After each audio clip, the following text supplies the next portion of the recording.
Nous nous rendons au tribunal fédéral du district sud de la Virginie-Occidentale, où le juge John T. Copenhaver Jr. préside avec sagesse et équité l'affaire de Julie M. Wheeler. Il s'agit de Julie M. Wheeler, une habitante de Beckley, âgée de 43 ans, dont les agissements frauduleux l'ont conduite à simuler sa propre mort pour éviter la prison. Elle a été accusée de fraude aux soins de santé. Le juge John T. Copenhaver Jr. du tribunal de district des États-Unis pour le district sud de la Virginie-Occidentale a estimé que Mme Wheeler avait commis une fraude en matière de soins de santé et tenté de faire obstruction à la justice en organisant un canular élaboré afin de simuler sa propre mort et d'éviter la condamnation. Le 31 mai 2022, Mme Wheeler et les membres de sa famille ont mis en scène une chute depuis le belvédère du Grandview State Park, la signalant faussement aux forces de l'ordre, comme une chute depuis les Grandview Ledges dans les New River Gorge.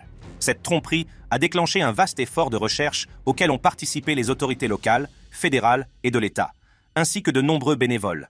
Finalement, la police de l'État de Virginie-Occidentale a découvert Wheeler caché dans un placard à son domicile. Le tribunal a attribué le stratagème de Mme Wheeler à son refus d'assumer la responsabilité de ses crimes, ce qui a entraîné un alourdissement de sa peine fédérale. Ces actes ont eu de graves répercussions, portant préjudice au système judiciaire et privant sa sœur de soins essentiels en cas de spina bifida. L'enquête a révélé que Mme Wheeler, propriétaire de JRW Home Care Support Services, avait soumis des demandes frauduleuses au programme VA Spina Bifida Healthcare Benefits, surfacturant les services de soins pour le membre de sa famille, KL. KL, qui souffrait de spina bifida, avait le droit de recevoir des soins au taux approuvé par l'AV de 736 $ par jour pour 8 heures d'assistance quotidienne, comprenant le bain, la toilette, le changement de vêtements et d'autres aspects de la vie quotidienne liés à l'hygiène. Cependant, Mme Wheeler n'a pas fourni les soins indiqués dans les demandes soumises à l'AV. Elle a déclaré de manière trompeuse qu'elle s'occupait de KL 7 jours par semaine d'octobre 2016 à avril 2018 au taux journalier plein. Après enquête, des témoins ont corroboré le fait que Mme Wheeler n'a pas fourni les 8 heures de soins quotidiennes déclarées. Mike Stewart, avocat des États-Unis, a déclaré à propos de M. Wheeler « Absolument méprisable. La fraude flagrante de Mme Wheeler a empêché sa propre sœur de bénéficier de soins pour le spina bifida, alors qu'elle a escroqué l'administration des vétérans de près de 300 000 $. Elle a ensuite simulé sa propre disparition pour échapper à la condamnation, mettant en danger la vie et les ressources des premiers intervenants et du personnel d'urgence. C'est scandaleux. Une affaire terriblement tragique dans son ensemble. » Un autre avocat, Joshua Thompson, procureur du comté de Raleigh, a souligné le gaspillage d'efforts que Wheeler leur a fait subir. Dans une déclaration à la VA et au FBI, Mme Wheeler a admis avoir gonflé le taux et la qualité des soins qu'elle a fournis à KL, avoir escroqué la VA de centaines de milliers de dollars et avoir refusé des services cruciaux à la victime. Malheureusement, KL est décédé depuis, ce qui rend cette affaire encore plus tragique. Le juge John T. Copenhaver Jr. a condamné Julie Wheeler à 42 mois de prison fédérale, suivi de 3 ans de liberté surveillée et d'un dédommagement de 289 055,07 $, déterminé par l'administration des anciens combattants. Notre chemin nous mène dans les salles sacrées d'un tribunal sud-africain où se trouvait le célèbre Thabo Bester après avoir été capturé en Tanzanie. Il s'agit de Thabo Bester, connu sous le nom de « violeur de Facebook », pour avoir attiré des victimes via la plateforme de médias sociaux. Le comportement charmant et manipulateur de Bester l'a aidé à s'attaquer à des femmes vulnérables. Bien qu'il n'ait jamais été condamné pour le viol d'une des victimes, il a été reconnu coupable du viol et du vol de 2 autres femmes et du meurtre de sa petite amie, le mannequin Nomfundo Tiulu. Le docteur Gérard Labuchagne, psychologue clinicien, qui s'est entretenu avec Bester en 2011, a observé qu'il présentait déjà à l'époque une absence de remords et des tendances à la manipulation. La peine de prison n'a pas réussi à le réformer, laissant sa personnalité sombre inchangée. L'évasion audacieuse de Bester du centre correctionnel de Mangaung a fait l'objet d'une ruse méticuleusement planifiée. On pensait qu'il était mort dans un incendie qui s'était déclaré dans une cellule d'isolement et qui avait carbonisé un corps. Cependant, une enquête ultérieure a révélé que le corps carbonisé retrouvé n'était pas le sien et qu'il avait réussi à s'échapper déguisé en gardien de prison. L'évasion a mis en lumière de graves problèmes de sécurité et d'incompétence des autorités, ce qui a eu d'importantes répercussions sur les responsables. Pendant sa cavale, Bester a vécu avec sa célèbre petite amie, le docteur Nandifa Magudumana, qui a également été inculpé dans le cadre de l'évasion. Ils ont finalement été capturés à Arusha, en Tanzanie, après une cavale de près d'1 an. Des photos du couple en train de faire des courses à Johannesburg ont permis de lever le voile sur leur vie secrète. La révélation de l'évasion de Bester a suscité l'indignation de l'opinion publique, remettant en cause la compétence de la police et du système de justice pénale du pays. Le scandale a entraîné des changements dans la gestion des prisons, G4S perdant son contrat, et la capture de Bester est le résultat d'efforts conjoints entre Interpol, des sociétés de sécurité privées et les autorités tanzaniennes. Quant à Bester, il risque maintenant un nouveau procès pour son évasion, et le docteur Magudu Mana, accusé de l'avoir aidé et encouragé, est inculpé de fraude et de meurtre. Plusieurs autres personnes impliquées dans l'évasion ont également été arrêtées. La salle d'audience contrastait fortement avec l'image glamour du docteur Magudu Mana sur les médias sociaux, puisqu'elle est apparue avec des chaînes aux chevilles, faisant face aux accusations portées contre elle. Elle est accusée de fraude et de meurtre pour 3 corps qu'elle aurait tenté de revendiquer dans le cadre de leur plan d'évasion. D'un autre côté, Bester n'a pas semblé perturbé par l'attention, affichant un comportement sombre pendant sa brève apparition. Malgré l'attention des photographes, il est resté impassible, laissant les observateurs perplexes. Le docteur Labuchagne, psychologue clinicien, a réfléchi à la réalité troublante de certains délinquants qui ne peuvent être réhabilités et ne devraient jamais être relâchés dans la société, a-t-il déclaré.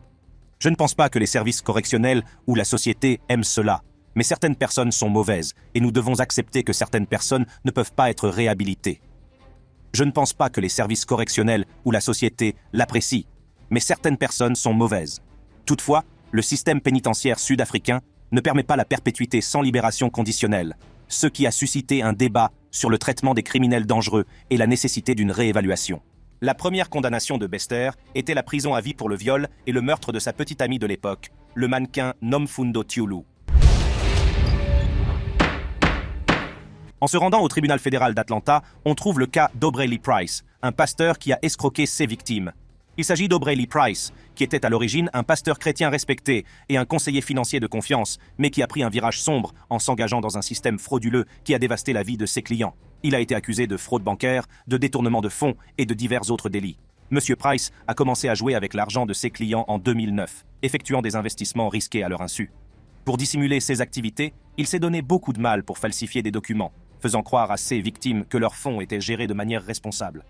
En 2011, il a convaincu 40 de ses clients d'investir dans une banque de Géorgie en difficulté, en leur faisant croire que l'opération leur rapporterait des bénéfices substantiels. Cependant, lorsque la vérité est apparue, M. Price s'est rendu compte que la banque était vouée à l'échec et que ses investisseurs risquaient de perdre des sommes considérables. Le parcours de M. Price est tout à fait remarquable. De pasteur chrétien dévoué et conseiller financier de confiance, il est devenu un escroc qui a dilapidé inconsidérément les économies de ses clients. Pour échapper aux conséquences de ses actes, il a pris l'étonnante décision de simuler sa propre mort. Au milieu du récit captivant de l'ascension et de la chute de Price, il est essentiel de se concentrer sur les véritables victimes de cette tromperie odieuse, celles dont la vie a été brisée par ses actes. L'agent spécial Ed Sutcliffe, spécialisé dans la criminalité en col blanc, a exprimé sa profonde tristesse devant les ravages subis par les clients de M. Price. Ils ont dû apprendre de nous que Price, leur ami et conseiller, avait disparu et que tout leur argent avait disparu, a déclaré Sutcliffe au cours de ses entretiens avec les victimes, soulignant l'immense charge émotionnelle que cela a représenté pour elles. M. Price s'est d'abord lancé dans l'investissement avec de nobles intentions, dans le but de financer ses efforts de mission à l'étranger. Son sens aigu de la finance lui a permis d'occuper un poste important dans 2 sociétés d'investissement bien connues avant de se lancer dans la création de sa propre société, PFG. Dans une histoire de tromperie, M. Price a persuadé ses clients, dont beaucoup étaient des amis personnels et des connaissances de l'Église, d'investir dans une banque de Géorgie en difficulté.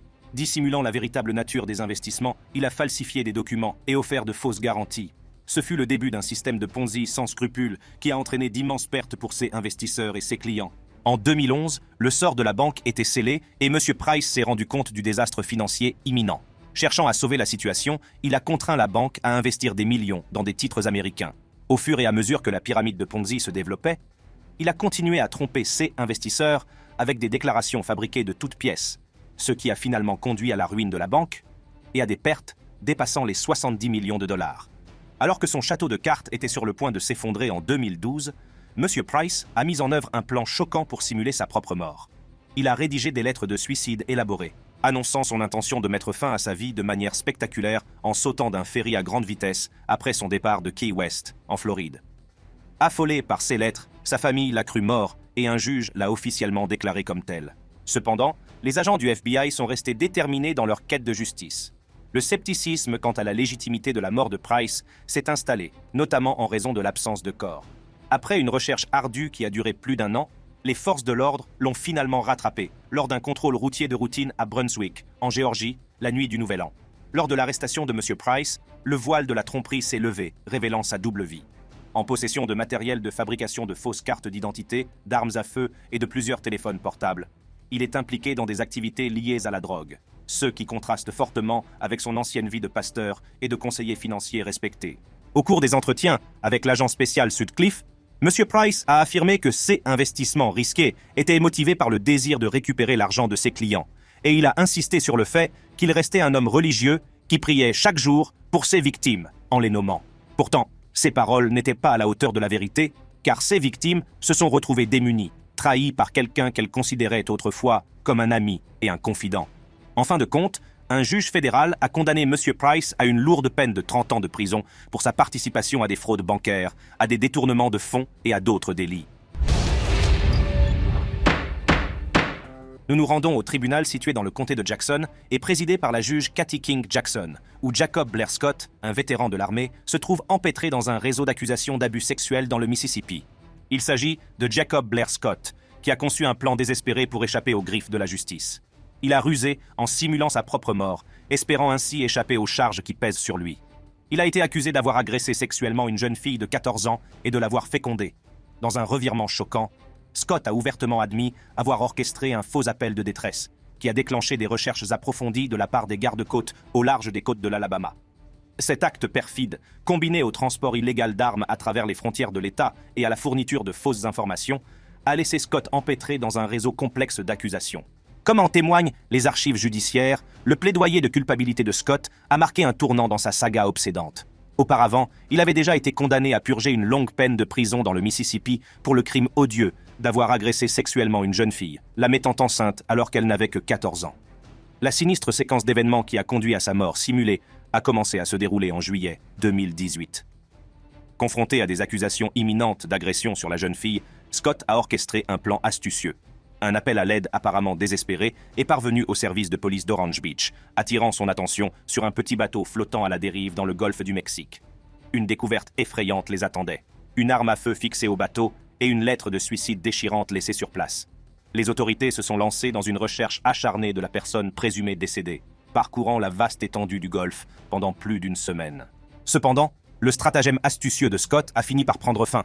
Début 2022, il a été appréhendé dans un camping de l'Oklahoma, dissimulant son identité sous un nom d'emprunt. Le procès au Mississippi a connu des moments poignants lorsque la victime a courageusement témoigné, racontant l'épreuve déchirante qu'elle a subie aux mains de Scott. Les larmes aux yeux, elle a révélé qu'il l'avait agressée sexuellement à de nombreuses reprises, plus de 30 fois, pendant plusieurs mois, de 2016 à 2017, et que cette agression avait culminé avec la découverte de sa grossesse.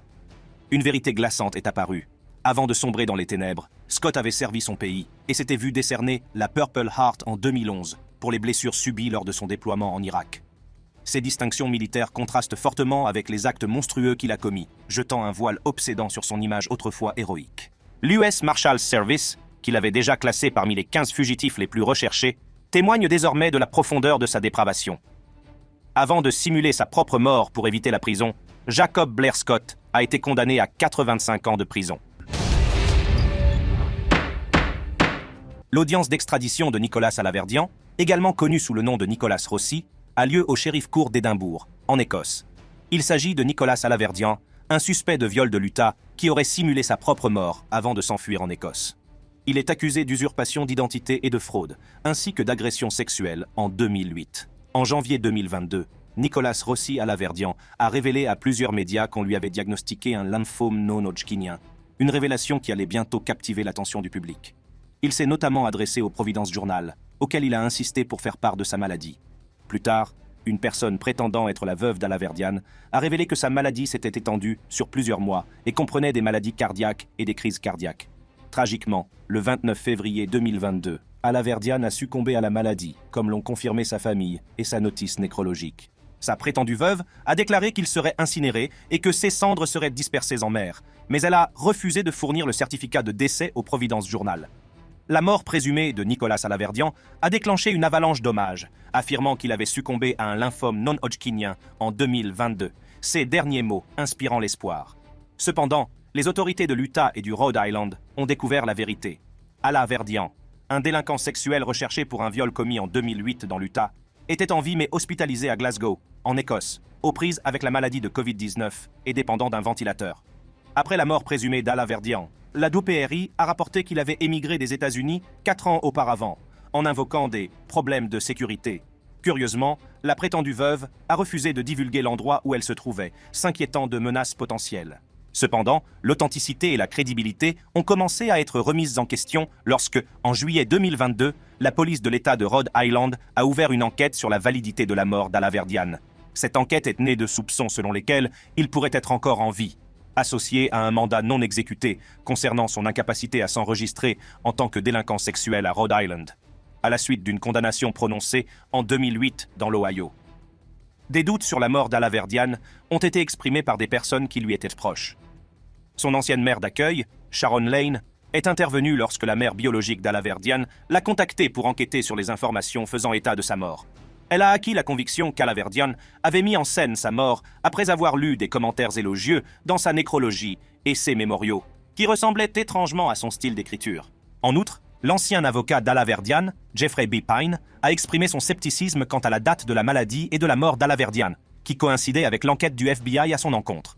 Néanmoins, la prétendue veuve a maintenu qu'Alaverdian était bel et bien décédé en sa présence, rejetant ainsi toute suggestion de fabrication de sa mort.